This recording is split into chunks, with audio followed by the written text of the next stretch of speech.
ગાંધીનગરમાં વિદ્યાર્થીનીને માર મારવાના કેસમાં કોર્ટે શિક્ષિકાને 3 વર્ષ 3 માસની સજા ફટકારી છે।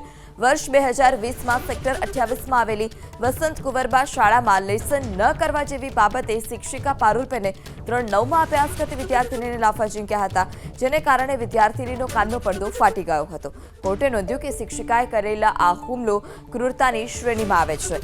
શિક્ષિકાએ સત્તાનો દુરુપયોગ અને માસૂમ વિદ્યાર્થીની પર શારીરિક હિંસા આચરી છે અને આ ગંભીર બાબતનું કોર્ટે પણ અવલોકન કર્યું। શિક્ષિકાને 3 વર્ષ 3 માસની સજા ફટકારવામાં આવી છે। આ સાથે 50,000નો દંડ પણ ફટકારાયો।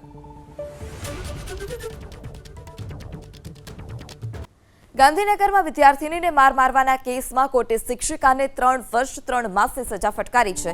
વર્ષ 2020માં સેક્ટર 28માં આવેલી વસંત કુંવરબા શાળામાં લેસન ન કરવા જેવી બાબતે શિક્ષિકા પારુલબેને ધોરણ 9માં અભ્યાસ કરતી વિદ્યાર્થીનીને લાફા ઝીંક્યા હતા,